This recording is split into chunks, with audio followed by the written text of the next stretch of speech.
A university communicates through dozens of channels at the same time: the official website, the student portal, the e-learning platform, email, mobile apps, social media, physical notice boards, and help desks. The problem arises when these channels do not communicate with each other. That is, when the information they convey is not consistent. The class timetable is updated on the website but not on the learning platform. The instructions for an exam differ between the lecturer's email and the downloadable regulations. A deadline is stated differently in three different places. This is the problem of multi-channel consistency, one of the most underestimated issues in university communication. To better understand this problem, it is useful to borrow a concept from marketing: omni-channel communication. We're talking about the need to ensure a consistent and seamless experience across all points of contact between an organisation and its users, regardless of the channel used.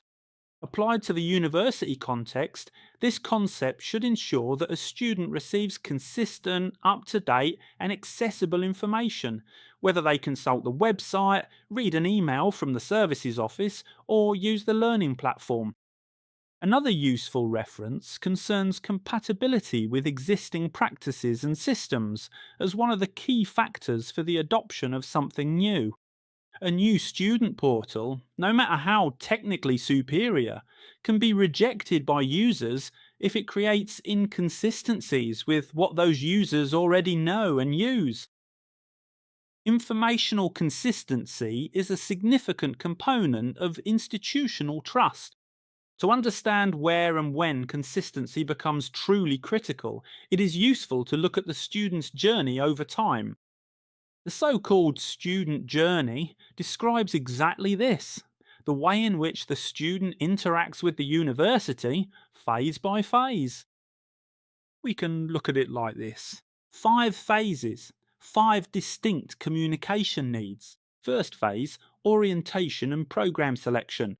The student looks for information about the academic programs offered. Consistency between the website, open days, and orientation materials is crucial. Second phase: admission and enrolment. As we've seen, this is the most critical moment for procedural communication. Third phase: first year. This is the phase of adapting to the university environment, and it's also when fragmented information does the most damage. Fourth phase: the subsequent years. Managing the study path, study plans, internships.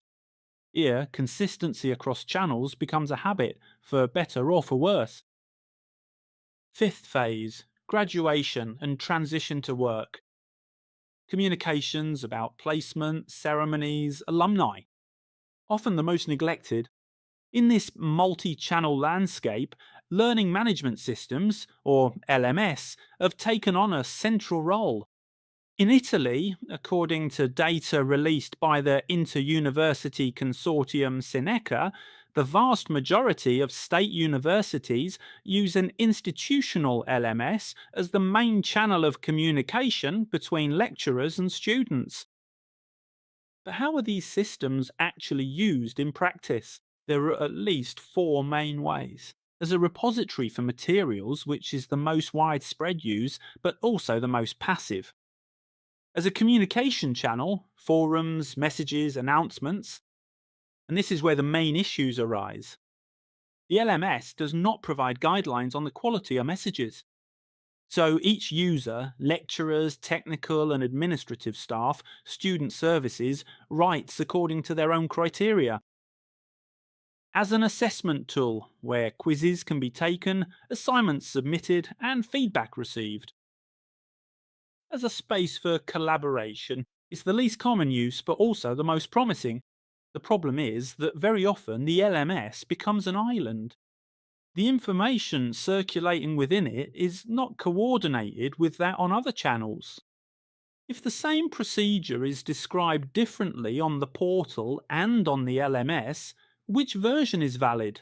Let's analyse the problem. These are 4 scenarios of multi-channel inconsistency that anyone working in an Italian university has probably encountered. Scenario 1: the split deadline. The submission date for an assignment is given as the 10th of the month on the course website, the 15th on the LMS, while the lecturer, via email, says they expect the assignments by the 12th. Scenario 2. The phantom regulation. The academic regulations on the website refer to the previous academic year. The version downloadable from the LMS dates back 3 years, and students don't know which one to follow. Scenario 3. The unreachable contact. The office email listed on the website is no longer active.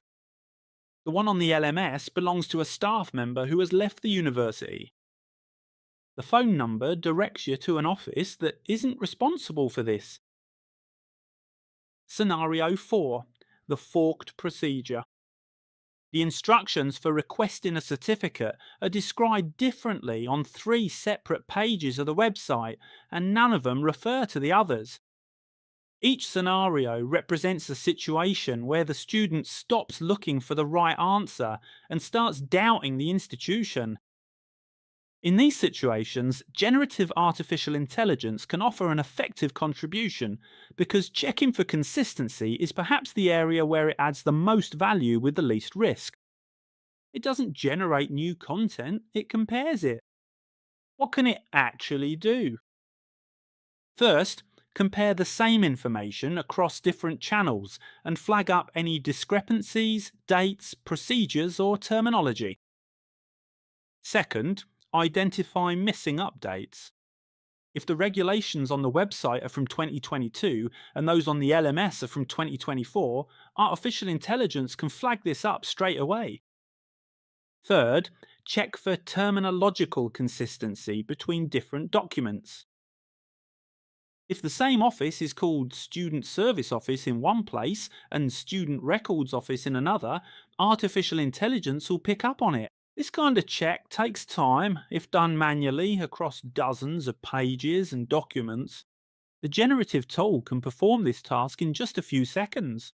The human overseer then decides what to correct and how to do it. Let's try to sum up this lesson. We've seen that the communication quality of a university doesn't just depend on the clarity of individual texts, but on the consistency of the messages circulating across different channels. Multi-channel consistency isn't a technical issue, it's a matter of institutional trust. Every inconsistency a student encounters, a duplicated deadline, a phantom regulation, an unreachable contact, is sending the same message. No one is really holding the system together. Artificial intelligence can effectively support this work. It can spot discrepancies between channels, missing updates, and terminological inconsistencies. But human oversight, the decision about what to correct, how and when, remains the responsibility of those who understand the institutional context.